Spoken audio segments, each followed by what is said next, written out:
I could probably fill this entire podcast with this week's guest LinkedIn profile. Seriously. All right, here we go. Mary Swander.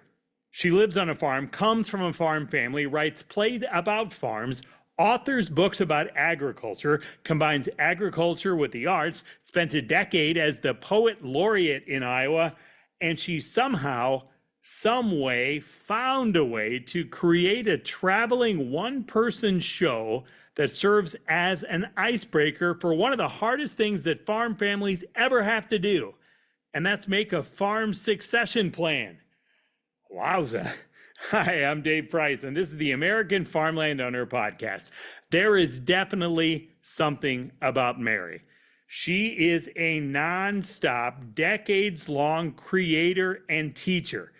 We will explain how one of her traveling one-person plays called Map of My Kingdom is returning after a COVID-forced hiatus. But first, we catch up with Mary on the farm.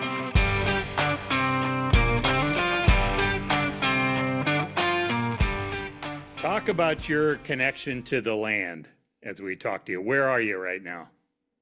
I am north of Kelowna, Iowa, and I live in an old Amish one-room schoolhouse, and I have an acre of land, which doesn't seem like much, but it's amazing what you can do with an acre of land. So I have a big garden, and I have a little bit of livestock, and it's just beautiful here. I'm on the top of a hill, and so I can look down on the valley and see all the other neighbors. The Amish have very small farms, like 80 acres is average, and if you get more than that, you're designated as greedy. And so we're kind of crunched here together in comparison to the rest of farmland these days. And it's just lovely. I sit on my porch and watch the buggies and the e-bikes go by. Oh, so that's where I am. And I came here 30 years ago, and it was the school had just emptied and shut down. So all I had was a blank slate, no pun intended, but the grounds were just playgrounds. There was not a tree, not any bush, anything. So it was exciting to me because I was getting into permaculture at the time. So I had a whole permaculture design done, and over the course of the years, I've filled it in, and I still have a few things left to do. But it's a whole different ecosystem than when I first started. I had like a horrible grasshopper plague going on here. That was like in 80, 88, right in there, 89. And I realized part of the problem was, I had no chickens, ducks, or geese to eat the grasshoppers. I didn't have any other birds, that were here naturally. And so now it's just a lovely setup. I sit on my porch and watch my little bluebirds fledge out of their box and then drop down, and I'm like, okay, go get them. And they eat they eat the cabbage worms right off of the cabbage plants. So it's the way it should be, really. And then the other wonderful thing is that in this region, Johnson and Washington County, we have the largest number of organic acres in production of any place in the United States. So it's just so interesting, and I've learned so much from being here. Like, we have things like Purple Martin seminars, and what other place in the world have Purple Martin seminars that we get 200 people to go to?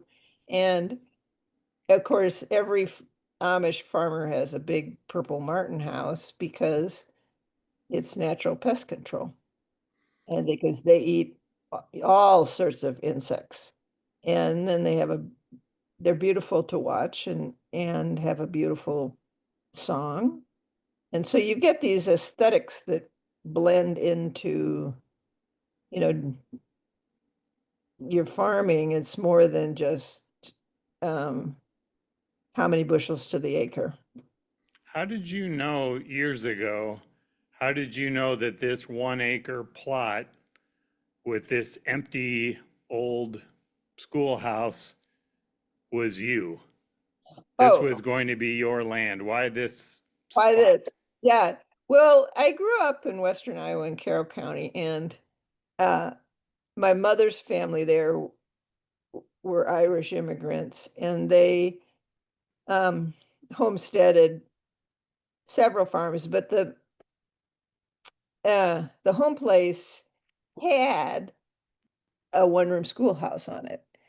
And, because they basically the farmer donates that acre and then, kind of for the community good. And they were supposed to be every 4 miles, so no kid had to walk more than 2 miles. And so anyway, it was like a kind of a fixture in my life. And then I think I was in second grade, and the school district said, no, we're not going to support these one-room schoolhouses anymore. Everybody's going to have to take the bus and go to town. Hmm. And so that schoolhouse got moved to town, and somebody used it as their garage. And I was just like, nah. So I've been sort of obsessed with schoolhouses ever since. And then um, I was living, fast forward 30 years, and I was living in Iowa City, and I got really sick. And one of the ways uh, that I was being treated was like only eat all organic food. And this was in the early 1980s. It was like no organic food in Iowa City. It's hard to believe now, but they had New Pie Co-op, but they had like organic peanut butter and rice. And that was about it. And all the vegetables came in the same truck that, then it would stop. The next stop was Hy-Vee, and, it was, yeah. So it was pretty primitive in terms of quality of food, especially what we've got going today. So I lived in Iowa City, and I was like, well, there's got to be somebody. And then I was like, I wonder if I go down to the Amish community and see what I could find. So I literally just got in my car and went around, started knocking on doors. Hmm. And they were like, "Oh yeah, no, we got ducks. How many do you want? We're butchering on Saturday. We got chickens, you want blueberries, They had everything Hmm. that I needed, and there was just no phone. So I get these little, those old white postcards that it's the biggest bargain in town. You pay for the stamp, and then you also get the postcard for free. Well, I would get these in the mail, and it would just say, Mary, asparagus ready, Schwarzenegger. And and once you get the card, that means it's already been a day, at least a day. Sure. So I'd hop in my car and go down here and buy a bushel full and take it home and freeze it. And then I had a garden in Iowa City, but I was like not trying to save my life with it. Hmm. And I hung out enough down here that they started teaching me different gardening techniques. Here, try this, and I'm like, okay, these people really know what they're doing. And and so I was down here one day, and I was actually working on a book, and I wanted to interview the Amish greenhouse owner. And I drove by here on the road, and then I was like, what the heck? Look at that. They got a for sale sign out in front of their schoolhouse. And, and I'm like, well, wouldn't that be fun for somebody? And I just drove on by. And then I got down, and there's a little creek down at about Picayune Creek, which lives up to its name. And I got down there and I was like, huh, I wonder how much that schoolhouse is. And the rest was history. And, Uh, I mean, my all my friends in Iowa City thought it was absolutely nuts. Because, this place didn't look like it looks today. It was, it's uh-huh. that schoolhouse green color because it's cheap, and there's nothing in here, and it was dirty, and mice were running through. They were just like, "What are you going to do with this?" And I said, "Oh, it's going to be really cool. You can just wait and see." And I mean, they would just shake their head and then like, I don't know. Yeah. Now I have a whole list of people like, if you ever want to sell that schoolhouse, just let me know. Uh-huh. The same people. Love it. And You that's kind of how, I had that schoolhouse image in my head. And then, mm-hmm. what do you know, a schoolhouse for sale. And um, it, I, the price was good enough that I could slowly but surely over the course of years, like fix it up. I would get Mm-hmm. enough money to replace the windows, and then I would have that done. I didn't have it like boom, boom, Sure. everything done at once, and that worked out great. I never had to take a loan out or go in debt or anything like that. And Nice. whole deal was on contract, which I don't even know if they do that anymore. It was really great. And so here I am, and nobody so far has been able to pry me away from this place. Nice. Well, you mentioned book, and 12, 13. How many have you written? Yeah, about that. And About I that. kind of Okay. lost track. Yeah, and I've been productive. I write nonfiction and poetry, and I was the poet laureate of the state of Iowa for 10 years, which was a blast. That was really fun. Hmm. Travel all over the state, and I I never knew there were people like in Oskaloosa who wanted to learn how to scan a line. I mean, I would roll into these places and I'd say, okay, what can I help you with? Well, how do you scan a line? I'm like, oh my God, look at this. This is just great. And so, yeah, no, I worked with people of all various ethnicities, Mm-hmm. backgrounds. I did shows in Muscatine and Storm Lake with immigrants. It's just all sorts of interesting things. And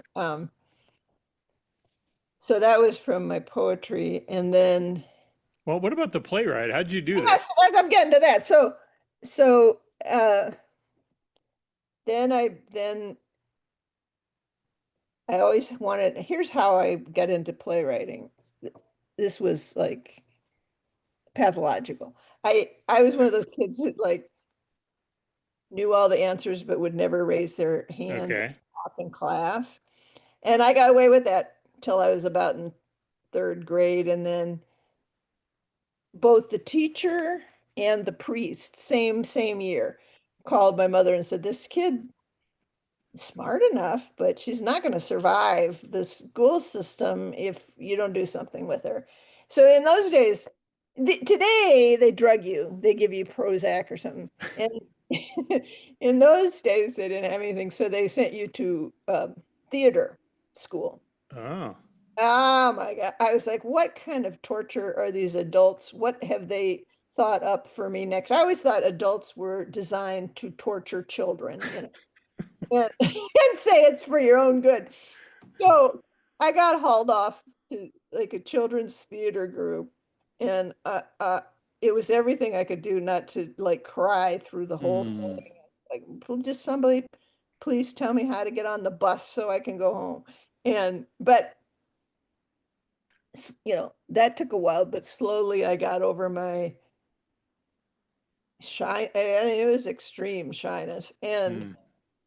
and then I got really into theater. I was like, oh, this is the coolest thing. You don't have to be yourself. You can be some other person, and then you can talk in class. So that's basically how I handled it.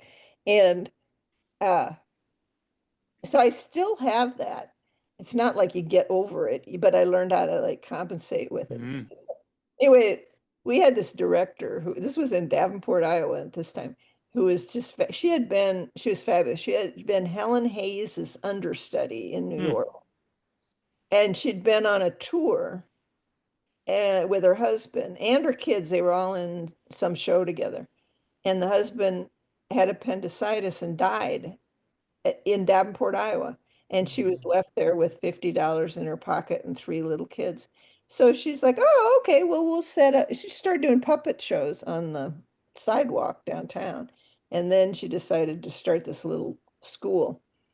So she was really super duper talented and a force to be reckoned with.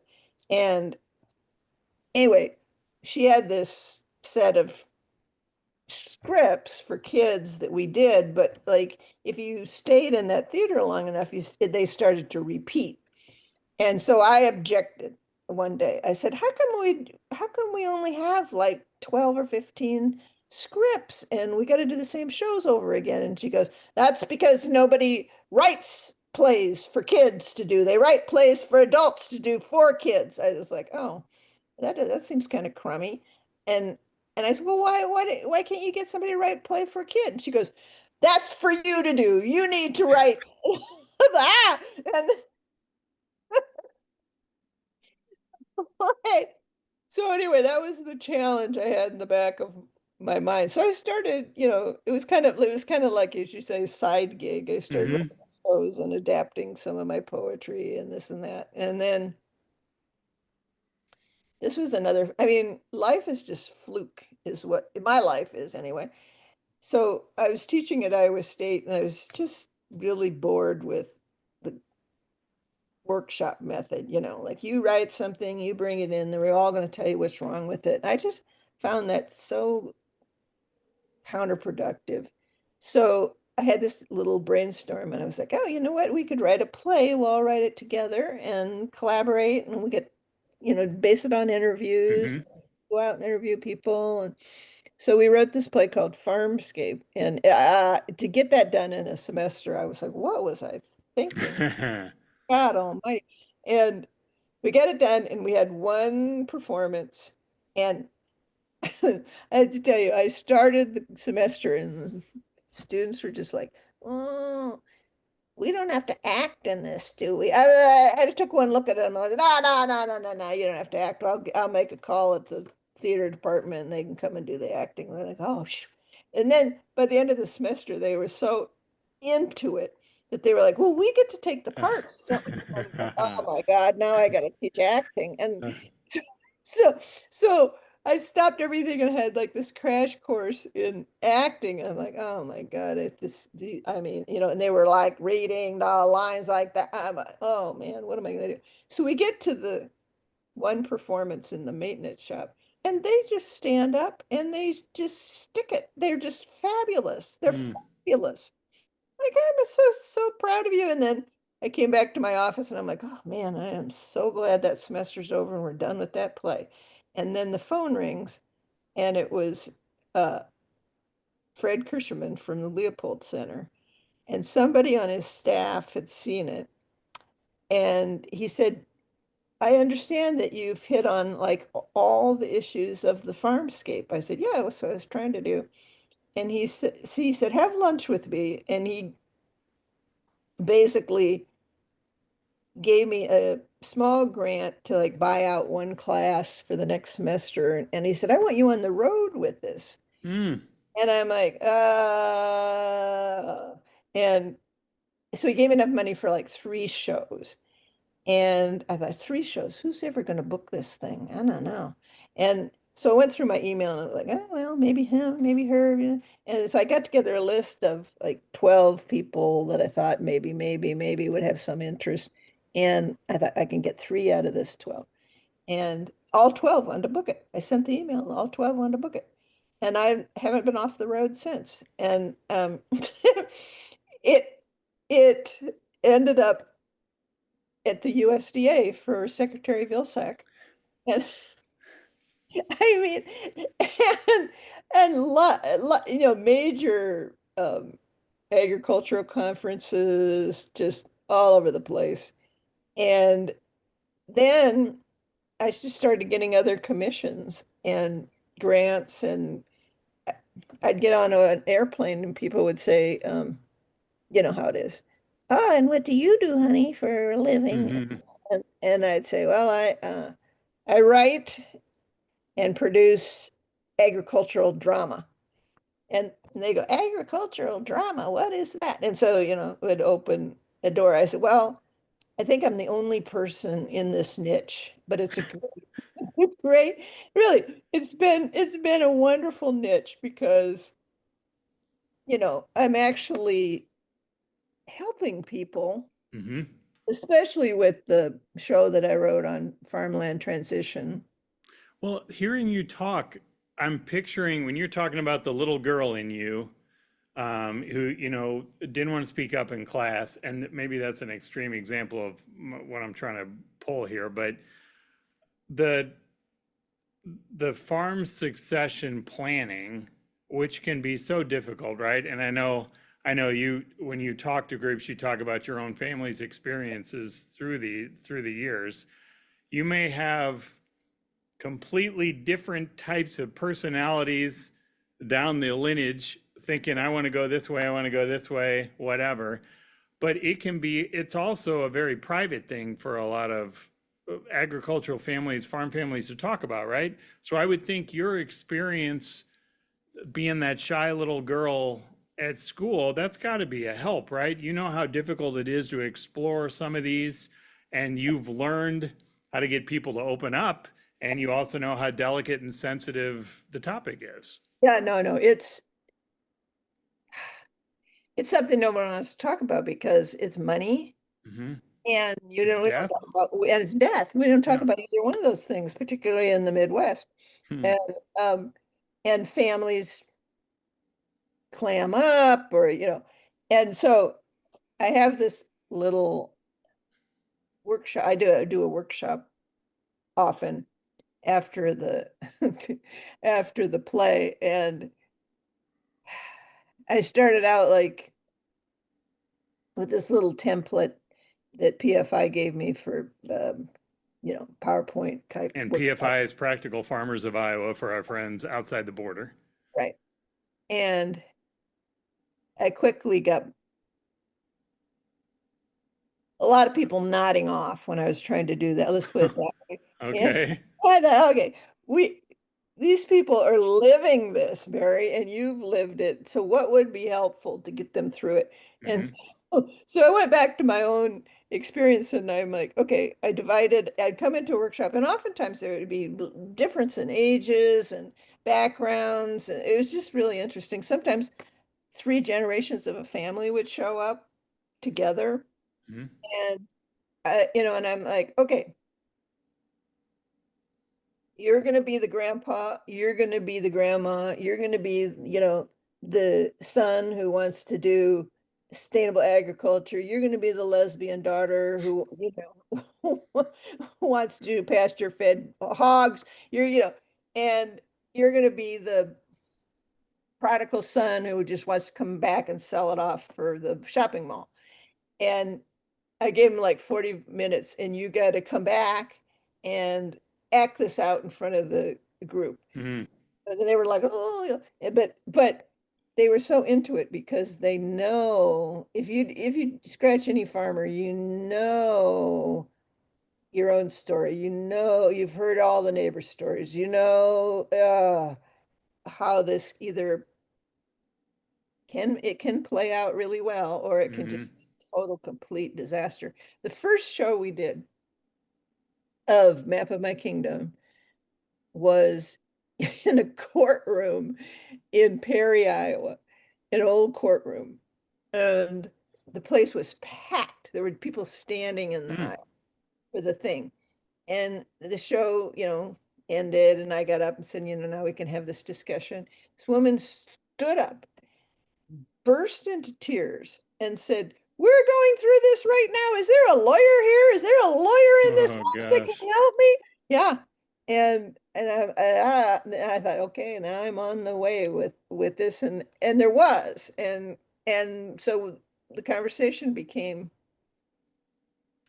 public, and this poor woman, she's like, we're going through this now, and my brother won't speak to me, and my mother's about to have a Mm, heart attack, and it causes like huge stress. mm, And so, if I've done any good in the world, it's helping these families get through this and see what options there might be. And oftentimes we give a show and then there'll be a panel afterwards where there will be lawyer and accountant, different people that might be involved in the transition plan. There's some lawyers that that's all they do is they're mm-hmm. really, really focused and specialized in that. Is incredibly helpful to have their expertise there. And there's some people who, I mean, I walked out of one show and these people were like in their 80s. It was a married couple. I knew them a little bit, but as they were walking out the door, they're like, "Oh, I guess we do own farmland, quite a bit of farmland. Well, I guess we need a plan." I'm like, "Oh, geez, if you're just starting to think about it now." Yeah, sister, you need a plan. I mean, it's just amazing. I was at a church basement thing, um, reception after one show where this was in Macokota, and there were 10 women in their 80s sitting around a table that they put me at. And and they must have owned 10,000 acres, at Okay. least. It's 10 of them, at least. Because some of them had sizable things, some of them had 80 acres, and not one of them had a plan yet. Mm, And I'm like, no, no, no, you can't do that. That's just like, now's the time. I'm like, well, yeah, I think mm-hmm. ladies, time to, get to the lawyer's office. And so it's been amazing. And then I've seen families that just they glide through it. There's a family in Greenfield, Iowa. They have a great old opera house there. Also, performed in amazing places. And uh this woman came up to me and she said, "Well, yeah, we've got this all taken care of." And I said, "Oh, really? I mean, how many siblings do you have?" And she said, "9." I said, "You have 9 siblings and you've got it taken care of?" "Yeah," she said. I said, "What did you do?" And she said, "Well, we're a pretty cohesive family, so we all had our ideas and then we went in and met with the lawyer and mom and dad sifted it out and then we all came back and okayed everything and checked in with what we wanted to do and the lawyer drew up the will and it's done." And I'm like, that is so fantastic. I Yeah. just can't even say how good that is. And she said, yeah, it was not a big deal for us. We all, understood what, mom and dad's wishes were. I'm like, still. Yeah, so there's some families that are really, really functional and they get it done and Mm-hmm. everybody is satisfied. There's some families that sneak around behind, everybody sneaks around behind the other one's back and does all this and that. And oh my goodness. So you want to be with the family with 10 siblings and, you know, get, get in there. But, there's a lot to understand. There's all sorts of, there's trusts and Mm-hmm. all kinds of wills. And, sometimes a farm will have a on-farm business. And sometimes we'll have an on-farm offspring who's farming with the parents, and then how do we make it right with them? I mean, Mm-hmm. you it's often hard to just divvy it up equally because families aren't equal in terms of this kind of thing. So it has to be thoughtful. And I hung out with a bunch of I just lucked upon it. I went to a bunch of workshops and stuff before I started writing the play. And the most interesting ones were by farmland mediators, people that's their job is Mm-hmm. to help these families that are having a rough time. And they are most of them like super skilled in human interactions and helping people like that. And so I sat there and one of them, I'm like, that's it. My main character's got to be a mediator because, then I made her a woman too, and I made her real smart. I gave her all sorts of degrees so nobody would like say, no, that's not right. She could just tell them off and say, I have a PhD. Yeah. And the mediators have heard every different kind of scenario, and these mediators were telling me stuff like this family was just cracking apart and they were like so tense with each other that we did the mediation in a motel and we put dad in one room and we put son-in-law in, and I said motel, you had to rent separate motel rooms for the family members. He said yeah, and then even then they were screaming at each other through the wall. Oh gosh. Yeah, on the wall. So that's what can happen. I'd put that in the play too because I was like, okay. And so anyway, it's been Map of My Kingdom has been a really rewarding odyssey, and we had toured it for 5 years, all over the country. We had tours in the Pacific Northwest. We were down in the South. We were out on the East Coast in New York and Amherst, Massachusetts. We're everywhere. And then the pandemic hit and everything kind of folded up. And so now we have a chance to have a revival of this show, and we're starting to book performances, and we have 2 actors worked up, and it's very exciting. It's happening again. So The we're show is back on the road. back on the Back road. on the road. Right. So Mary, thank you so much for taking us through the journey. you're welcome. Thanks for listening. A fascinating experience. Fascinating for sure. I guess if anybody's interested also in booking a show, you can just get on my website, which is all lowercase, all one word, Mary Swander, SWANDER.com. And there's contact information. I have a touring director and she works with you, and we'll get it booked. Perfect. Thank you, Mary. Thanks, Dave. It was really fun. Mary Swander. Busy woman, huh? You can learn more about Map of My Kingdom by checking out our profile piece about Mary. You can find it at AmericanFarmlandOwner.com. It's the place where landowners get their news. It's our free weekly publication. It's filled with conversations with thought leaders like Mary, plus the latest news about farmland values, trends, and challenges. Again, find it at AmericanFarmlandOwner.com. Thanks for joining us this week for the podcast, and thanks for caring about the future of our farmland.